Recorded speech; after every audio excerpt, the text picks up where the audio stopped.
Gaza शांति के लिए योजना ट्रंप ने चलाई, लेकिन गाजा शांति योजना के लिए ट्रंप की चाल आतंकिस्तान को भी अपना सदस्य बना लिया। चीन के सामने शर्त रख दी, लेकिन क्या ट्रंप की बनाई गई पीस कमेटी रंग लाएगी? बात करेंगे इसी पर। नमस्कार, मैं हूं आशीष त्रिपाठी। असल में ट्रंप गाजा में शांति के लिए ये सब कवायद कर रहे हैं, या वो इसी बहाने खुद को एक वैश्विक नेता के तौर पर फिर से स्थापित करने की कोशिश कर रहे हैं? अमेरिकी प्रेसिडेंट के गाजा को लेकर बनाए गए बोर्ड ऑफ पीस में पाकिस्तान भी शामिल हो गया है।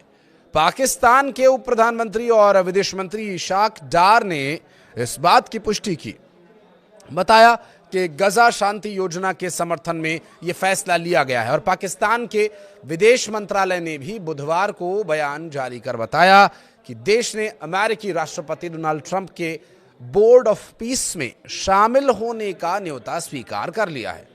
इस बीच शहबाज शरीफ सरकार के इस फैसले का पाकिस्तान में ही विरोध होने लगा, तो वहीं चीन के लिए कमेटी में जगह पर चीन ने साफ कर दिया कि अगर ये पहल संयुक्त राष्ट्र के तत्वाधान में नहीं होती तो वो इसमें भाग लेने को सहज नहीं होते।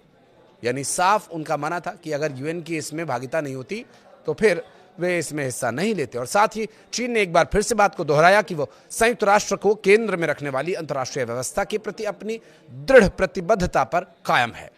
चीन के विदेश मंत्रालय के प्रवक्ता गुओ ने कहा कि हमेशा से सच्चे और बहुपक्षवाद के लिए प्रतिबद्ध रहा है चाइना, और संयुक्त राष्ट्र को केंद्र में रखते हुए अंतर्राष्ट्रीय व्यवस्था की मजबूती से रक्षा भी करेगा। और खास बात यह है कि इस फैसले के पहले संसद की भी राय नहीं ली गई और ना ही इस पर कोई चर्चा ही की गई।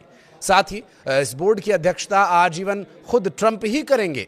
स्थायी सदस्य बनने के लिए हर देश को $1 अरब की फीस भी देनी होगी। ये बोर्ड साल में कुछ ही बार बैठक करेगा, जबकि गाजा से जुड़े फैसलों के लिए अलग से गाजा एग्जीक्यूटिव बोर्ड बनाया गया है। सऊदी अरब को इस बोर्ड में लाने के लिए ट्रंप काफी समय से कोशिश कर रहे थे। वे सार्वजनिक रूप से सऊदी क्राउन प्रिंस मोहम्मद बिन सलमान से अपील भी कर चुके थे। अब जाकर रियाद ने हामी भरी है, जो इसे ट्रंप की बड़ी कूटनीतिक जीत माना जा रहा है। इस बीच ट्रंप ने बड़ा खुलासा करते हुए यह बताया कि रूस के राष्ट्रपति व्लादिमीर पुतिन ने भी इस बोर्ड में शामिल होने का न्योता स्वीकार कर लिया है। ट्रंप ने कहा कि इस बोर्ड में वे लोग होंगे जिनके पास असली ताकत और असर है। हालांकि कुछ मजाकिया अंदाज में कहा कि अगर मैं इसमें सिर्फ मासूम लोगों को रखूं तो कोई काम नहीं होगा। इस पहल पर पश्चिमी देशों में चिंता भी है। कुछ राजनयिकों का मानना है कि ये बोर्ड संयुक्त राष्ट्र की भूमिका को कमजोर कर सकता है। और स्लोवेनिया के प्रधानमंत्री ने साफ कहा कि उनका देश इस बोर्ड में शामिल नहीं होगा। उनका कहना है कि इसका दायरा बहुत व्यापक है और ये संयुक्त राष्ट्र के ढांचे को नुकसान पहुंचा सकता है। और यदि मुस्लिम देशों की बात करें तो मुस्लिम देशों के द्वारा इसमें शामिल होने की बात स्वीकार की गई। इन मुस्लिम देशों ने अपने संयुक्त बयान में भी ये कहा कि वे फलस्तीनी लोगों के आत्मनिर्णय और राज्य के अधिकार के आधार पर न्यायपूर्ण और स्थायी शांति के पक्ष में हैं। उनका कहना यह भी है कि यह पहल क्षेत्र में स्थिरता और सुरक्षा का रास्ता खोल सकती है। हालांकि ट्रंप ने यह भी माना कि कुछ देशों ने इस बोर्ड में शामिल होने से पहले अपनी संसद से मंजूरी लेनी होगी।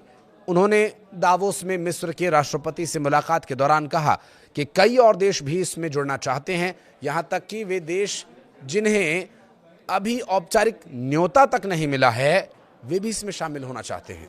और अब बात उन सदस्य देशों की जो इसमें शामिल हैं। लगभग 60 देशों को इसमें शामिल होने का न्योता दिया गया, जिसमें इजराइल, मिस्र, Argentina, Azerbaijan, Bahrain, Belarus, Hungary, Kazakhstan, Kosovo, Morocco, UAE, Vietnam शामिल हैं और वे सब इसके लिए तैयार हैं। जबकि स्वीडन, नॉर्वे और इटली भी इस बोर्ड से दूरी बना चुके हैं। वहीं स्पेन का कहना है कि यूरोपीय देश मिलकर के साझा रुख तय करते हैं। दिलचस्प बात यह कि पोप लियो को भी इस बोर्ड में शामिल होने का न्योता दिया गया है। वेटिकन ने कहा कि इस पर विचार किया जा रहा है और जल्दबाजी में कोई फैसला नहीं लिया जाएगा। बहरहाल देखना होगा कि डोनाल्ड ट्रंप की ये पहल किस बारे में है और जो सदस्य देश फंड देंगे उनका क्या और किस तरह से इस्तेमाल होता है। और चूंकि भारत को भी इस पीस कमेटी का हिस्सा बनने के लिए न्योता दिया गया है, तो क्या भारत को अब ऐसी परिस्थिति में इसका हिस्सा बनना चाहिए जहां पाकिस्तान जैसे आतंकिस्तान देशों को भी सदस्य बनाया जा रहा है? अगर आपको लगता है हाँ या ना, जो भी आपका विचार है, कमेंट सेक्शन में आप जरूर बताइएगा। धन्यवाद।